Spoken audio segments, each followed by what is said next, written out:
Hey, what's up everybody? Prospector here with Watcher Realms. Welcome to the channel. Today I'm going to be going over whether or not you should summon this weekend. I think it's a pretty clear choice. But anyways, without further ado, let's dig in.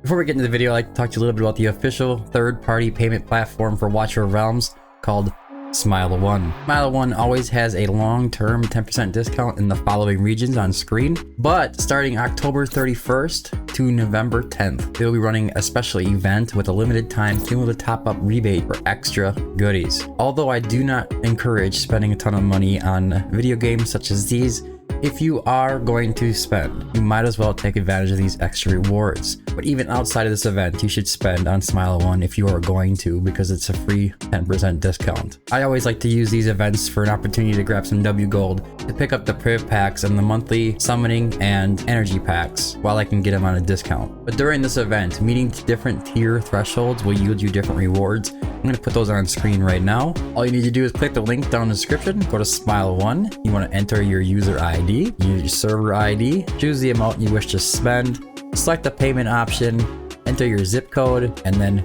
buy now. Everything will be sent right to your mailbox. The rewards that you get back from that will depend on how much you decide to spend. Anyways, let's get back to the video. Alright guys, so let's go check out the event that's coming up this weekend. I think we can see it now. Yep, we can see all the different summonings here. We do have the Shadow in the Castle event going on, which you'll be able to get extra skins, extra rewards. Should be pretty fun. Now we do have the Crazy Invocation of Spirits and the Crazy Divine Summonings going to be available, which is just your 2x banners. I think in this weekend you should probably try to avoid those, to be honest, no matter where you are in the game. Now we do have the Special Invocation of Spirits, which is going to have a pretty good lineup of heroes to go on. We're looking even at the epics. We got Deimos, Navros, and Cyrene. And then on the legendaries, we have Hex and Twyla. Now we all know that already that Hex is an amazing hero. Regardless of this banner being up or not, if Hex is on a 15x, you should probably try to get him, especially if you don't have him. And if he's not on Weekend 5, I still would suggest trying to go for Hex every single time. He is gotta be the most game-changing hero on my account, to be quite honest with you. Now Twyla. Is Twyla going to change your account as much as Hex? Well, if you're going to try to go for Hex, it's not going to really matter. If you land on Twyla, you got a Twyla. My answer to the summoning is that you should summon this weekend. You absolutely should. With the events, there's going to be good rewards, I can guarantee it. Between the Oracle's Trials and the Spiritual Altar, pretty much everything is going to be a really good show of it. Let's go back to Twyla. What is happening with Twyla? Play this video for a second. So Twyla is going to be essentially your Guild Boss 2 niche hero. It's similar to Kagiri. Kagiri is useful in Guild Boss 1, but he needs like an Awaken 5 to be really useful. My testing with Twyla in Guild Boss 1 wasn't really that impressive, but it is still good. Just the issue of so many heroes out there now, and the Nightmare faction in particular, that just do an amazing job. And she does do very, very well. I mean, it's not like she's bad at Guild Boss 1 or anything like that. Now, for Guild Boss 2, Twyla has this crazy ability on her passive, Bloody Reprisal. Each time the ultimate is triggered, grants an extra 6% defense penetration during the next ultimate, stacking up to 80% defense penetration. So on Guild Boss 2, she can just pretty much, within 8 ultimates, because it goes up to 10, within an 8 ultimates, she's going to be ignoring 80% of the guild boss's defense, which is just insane. You don't even need really good multipliers to make that work. Okay, you can see just from this part of the kit that she's going to be good. She's also going to be very useful in sticks because she has this deranged blade, which deals damage 12 times consecutively and inflicts bleed for 5 seconds. And Nightmare faction is just about there as being good on the sticks boss. And they are good, they're just not really quite comparable to the marksman. Now, why is this such a big deal? Well, with Twyla, it's going to help you. It's almost like bringing a Silas in the Guild Boss 2. A really long fight. You need to pretty much get her ult activated plenty of times to start competing with Silas. But within Guild Boss 2, she's going to top him pretty much. She's gonna beat him. Okay, she is right up there with Kagiri, very close. Within my testing, If I would have run it where I'm actually holding their ults a little bit, I would hold Twyla's as well, and then she doesn't quite keep up. But if you just kind of use their ult just as often as you use Kagiri's, every time he parries, you're using her ult and everything too, and you don't wait for the boss to go in the vulnerable state, which isn't ideal, but she does keep up with him very close, within like 50 million damage, as far as like the long fights go. At 120k, I think they were both sitting right around a 450 million damage, and I think she was actually at like 410 or something like that. It was very impressive, super impressive. And she does also bring a bond skill with Hex, which we obtain the hero Hex, the Mad Diviner, to unlock the following bonus effect: reduces Twyla's first deployment cost by 6. That could make her useful in arena, right? Each time Hex draws a card, Twyla permanently increases crit damage by 5%, up to 60% crit damage. That's really strong. That's really strong. She's gonna start ignoring 80% defense, and then if Hex is with her, she's also getting a 60% crit damage boost. So I mean, it is really, really strong.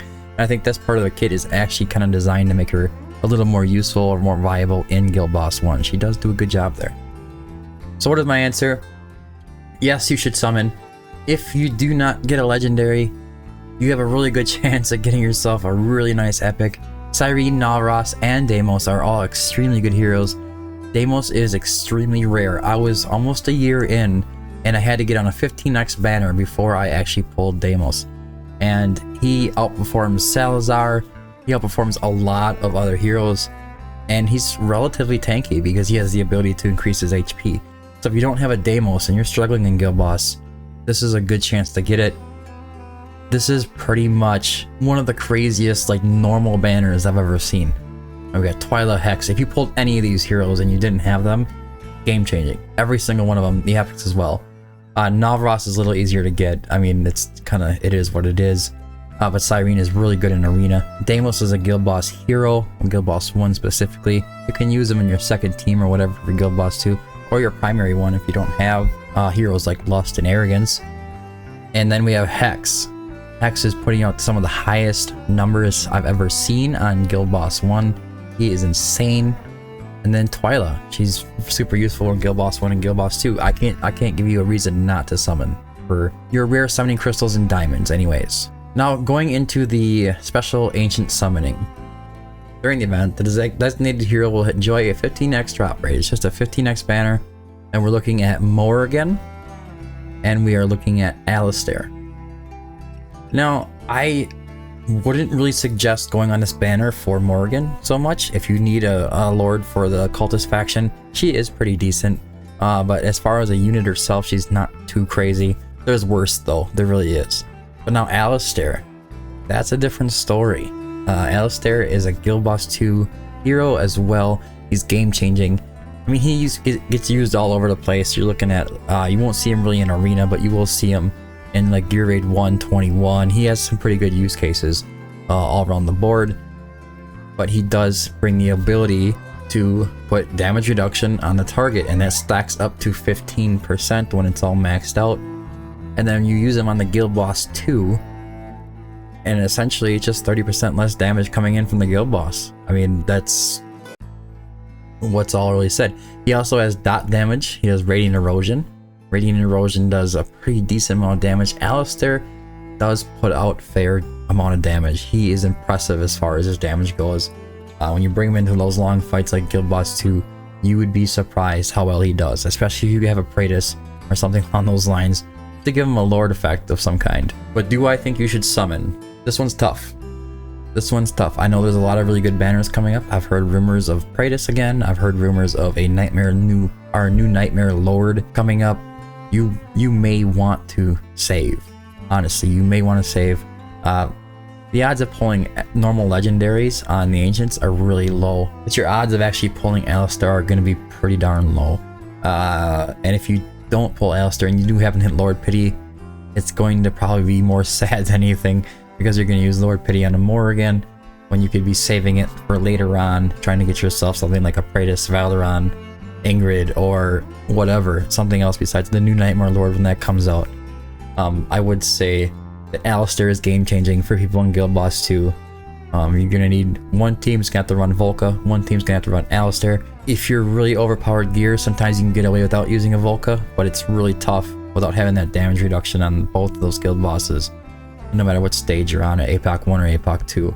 But anyways, guys, that's all I have for the video. I hope you found it helpful. If you did, don't forget to like and subscribe. If you have any questions or comments, go ahead and leave them down in the comment section below, or join the Discord, especially if you need help with anything. There's a lot of people in the community on there that are willing to help and just kind of eager to help. But anyways, thanks for tuning in, and until next time, keep digging.